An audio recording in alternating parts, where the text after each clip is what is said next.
오늘은 여호와의 종의 노래라는 제목으로 하나님의 말씀 나누려고 합니다. 이사야서에 나오는 여호와의 종의 노래는 총 4번 등장합니다. 42장에서는요, 세상에 빛으로 오셔서 낮고 소외된 자를 구속하실 것이다 라고 약속하시는데, 강압적인 힘이 아닌 온유함과 정의로 이 일을 이루신다라고 말씀합니다. 두 번째는 49장에 나오는데요. 이스라엘만이 아닌 이방 민족들까지도 구원하시겠다는 사명을 보여주십니다. 그래서 예수님의 계획은 이스라엘을 넘어 온 인류를 구원하시는 것이라는 사실을 명확하게 보여주십니다. 세 번째는 50장에 나오는데요. 여호와의 사명을 받은 종이지만 고난과 조롱을 당하게 될 것을 말씀하십니다. 그러나 결국엔 하나님이 그를 구원하실 것이다 라고 약속하시죠. 그리고 그의 종은 하나님의 뜻을 따르며 그가 겪는 고난 속에서도 하나님에 대한 신뢰를 잃지 않을 것이다 라고 말씀합니다. 그리고 오늘 52장과 53장의 말씀은 네 번째 여호와의 종의 노래인데, 고난을 통해 인간의 죄를 대속하시는 내용을 담고 있습니다. 예수 그리스도의 십자가의 고난이 주는 구속의 의미를 분명히 알려주고 계십니다. 이사야서에 나오는 메시아는요, 신약에 나오는 예수님의 모습을 그대로 예언하였고, 또 우리 예수님은 그 말씀대로 우리를 위해 고난받으시고 우리의 죄를 대속하셨습니다. 먼저 3절 말씀에 보시면 우리 예수님이 받지 않으셔도 되는 예수님의 고난을 묘사하고 있습니다. 우리 3절의 말씀을 한번 읽겠습니다. 3절 말씀 시작. 그는 멸시를 받아 사람들에게 버림받았으며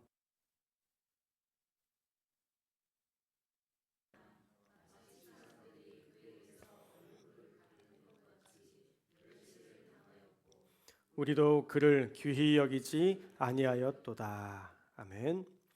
먼저 3절에 보면 그는 멸시를 받는다라고 말하죠. 이 멸시라는 단어는 가치 없는 것을 표현할 때 썼던 단어입니다. 블레셋 장군 골리앗이 다윗을 가볍게 여겼다라는 그 가볍게 여겼다라는 단어와 같은 의미인데, 더 구체적이고 정확한 표현으로는 하찮게 여길 때 쓰는 단어가 이 빠자라는 히브리어입니다. 사람들은 예수님이 가치 없는 자로, 또 예수님은 그들에게서 하찮게 여김을 받으셨다라는 것입니다. 왜 하나님이신 예수님이 가장 존중받으셔야 하고 가장 높임을 받으셔야 할 예수님이 이런 대우를 받으시는가? 그 이유는 바로 저와 여러분 때문입니다. 우리를 살리시려고 고난을 자처하셨고 사람들에게 가치 없는 자, 하찮은 자로 십자가에서 멸시받으신 것입니다. 또한 예수님은 간고와 질고를 겪으신 분입니다. 문자적으로 보면 그는 슬픔의 사람이요 질병을 아는 자다라고 해석됩니다. 간고를 한자적으로 풀이하면 가난하고 고생스러움이라는 단어인데요. 원어적인 의미는 감당하기 힘든 정신적 고통까지 포함한 단어입니다. 그래서 슬픔의 사람, 슬픔을 알고 공감할 수 있는 분이라는 표현을 했던 것입니다. 또한 질고라는 단어는 질병으로 인한 괴로움을 당하는 자라는 뜻입니다. 암을 경험한 사람이 암 환자를 위로할 수 있듯이 인생에서의 마음의 고통과 육체의 고통을 당한 자가 그 고통당하는 자를 위로할 수 있는 것이죠. 우리 예수님은 우리 인간의 삶을 실제로 경험하시면서 우리의 고통을 다 경험하시면서 우리의 참 위로자, 참 하나님이 되시려 했던 것입니다. 그런데도 사람들이 그에게서 얼굴을 가리는 것 같이 멸시하였다라고 얘기합니다. 여기에서 얼굴을 가린다는 것은 두 가지 상황으로 우리가 설명할 수 있는데, 첫째로는 사람들이 메시아에게 자신의 얼굴을 드러내지 않고 그를 만나지 않았다라는 의미로 생각해 볼 수 있습니다. 자신 스스로가 메시아를 만나지 않은 것으로 얼굴을 가린 것이죠. 또 하나는 사람들이 메시아의 얼굴을 의도적으로 가림으로써 배척하고 외면하는 그러한 모습을 상상할 수 있습니다. 사람들이 의도적으로 안 만나거나 적극적으로 예수님을 배척했던 상황인 것입니다. 무엇이 되었든지 인간의 모든 아픔을 겪으시며 우리의 위로자가 되시려는 예수님을 의도적으로 멸시하고 배척하는 그러한 질고와 간고를 겪으신 것입니다. 그런데 이 일이 예수님을 모르던 이방인들에게 있었던 사건이냐? 그렇지 않다는 것이죠. 우리가 아까 읽었던 3절 말씀을 보면 우리도 그를 귀히 여기지 않았다라고 말씀합니다. 유대인들이, 선택된 백성들이 예수님을 귀히 여기지 않았고 우리 역시도, 믿는 우리 역시도 어떤 때에는 예수님을 귀히 여기지 않는 어리석음을 가지고 신앙생활을 하고 있다는 것이죠.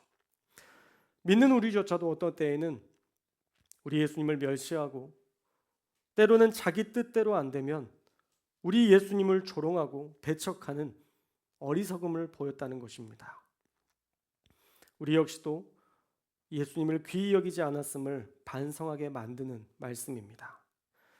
그러나 분명히 알아야 할 것이 있는데요. 이 예수님의 수많은 고통과 괴로움은 다 우리 때문이라는 것입니다. 우리 4절의 말씀을 읽겠습니다. 4절 말씀 시작. 그는 실로 우리의 질고를 지고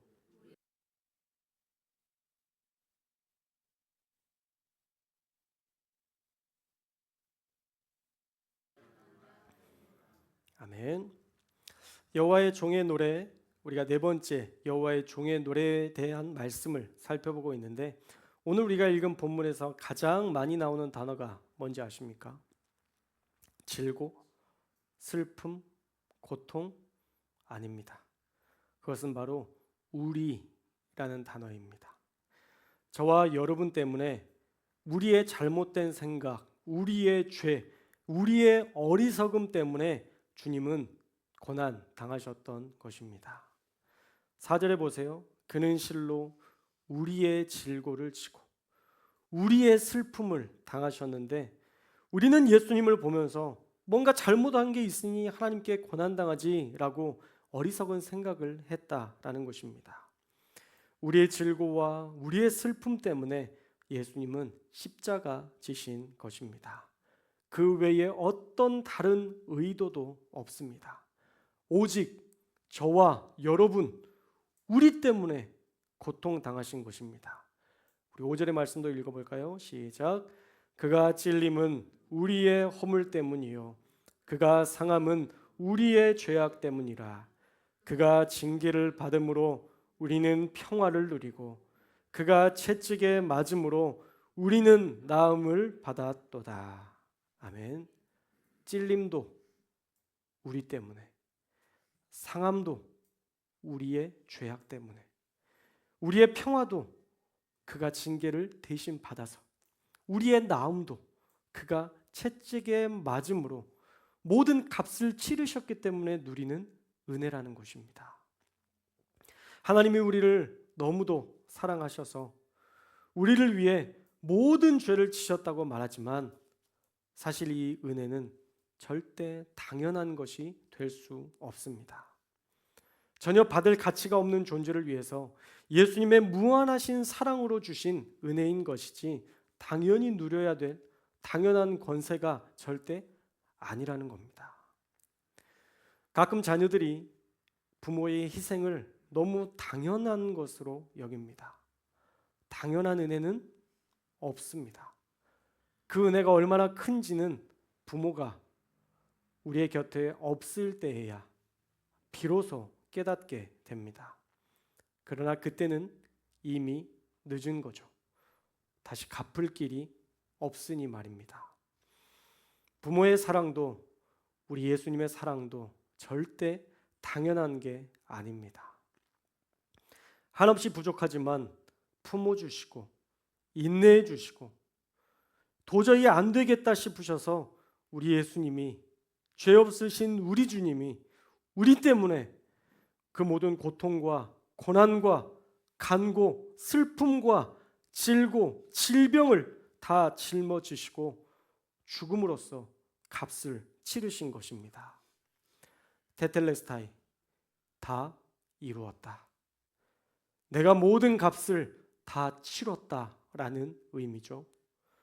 그분의 대가 지불을 통해 우리는 허물에 대한 값을, 죄악에 대한 값을, 평화에 대한 값을, 나음에 대한 값을 치르지 않고도 다 누릴 수 있는 은혜를 얻게 된 것입니다. 이 모든 것은 전적인 십자가로 말미암는 은혜입니다. 그런데도 우리는 여전히 그릇 행하고 각기 우리가 원하는 바대로 살아갑니다. 우리 6절의 말씀을 읽겠습니다. 6절 말씀 시작. 우리는 다 양 같아서 그릇 행하여 각기 제 길로 갔거늘 여호와께서는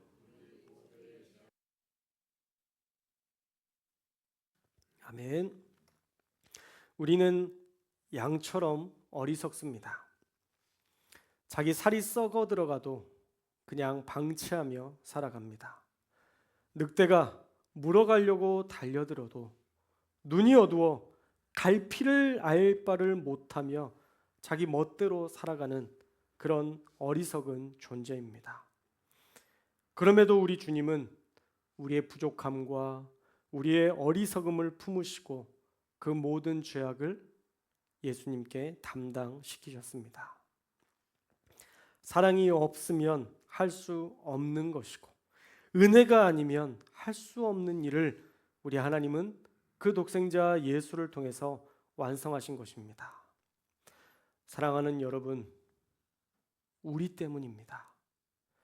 저와 여러분 때문에 예수님은 하늘의 영광 그 보좌를 버리시고 이 땅에 오셔서 우리의 모든 간고와 질고 우리의 모든 슬픔과 질병으로 인한 고통을 위로하시고 그리고 그것들을 회복시키기 위해서 이 땅 가운데 오셨고 실제로 그의 십자가의 보혈의 피로 우리의 모든 불완전함을 해결해 주셨습니다. 그러면 이제 우리가 주님께 드려야 될 무언가가 있어야 되지 않겠습니까? 우리는 과연 주님을 위해 무엇을 드릴 수 있습니까? 우리도 주님께서 우리에게 주셨던 그 사랑을 드려야 할 줄로 믿습니다. 우리도 주님께 우리를 신뢰하며 아무것도 보잘것없고 회복이 안 될 것 같은 우리를 사랑하셔서 품으셔서 우리를 거룩한 백성 삼기 위해서 우리를 믿고 죽어주셨으니 우리도 우리의 믿음을 주님께 올려드려야 할 줄로 믿습니다.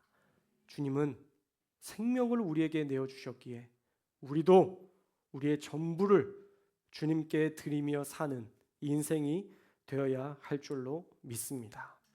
주님이 우리 때문에 죽으셨다면 이제 우리도 주님 때문에 사는 인생이 되어야 하는 것입니다. 여러분, 그게 진짜 믿음이잖아요. 부모의 사랑을 알고 효도하는 삶이 인생의 가치가 있듯이 하나님의 사랑, 우리 예수님의 사랑을 알고 그분이 원하시는 삶을 사는 것이 진짜 인생의 가치 있는 삶인 줄로 믿습니다. 우리 예수님이 원하시는 것은 두 가지입니다. 먼저 하나님을 사랑하라라는 것입니다. 우리를 위해서 모든 것을 내어주셨던 그 하나님, 성령님, 예수님을 사랑하며 사는 것, 그것이 우리 예수님의 십자가의 희생에 대한 우리가 할 수 있는 최선의 노력일 줄로 믿습니다. 하나님을 사랑하는 저와 여러분들 되시기를 주님의 이름으로 축원합니다. 두 번째로 예수님의 사람들을 사랑하는 것입니다. 교회가 교회를 사랑하고 가정 안에서 서로를 존중하고 사회 안에서 공동체를 사랑하는 본을 보이는 것, 그것이 예수님이 진짜 바라시는 교회의 모습입니다. 예수님은 우리에게 분명히 말씀하셨습니다. 요한복음 13장 34절 말씀인데요. 우리 한 목소리로 함께 읽겠습니다. 시작. 새 계명을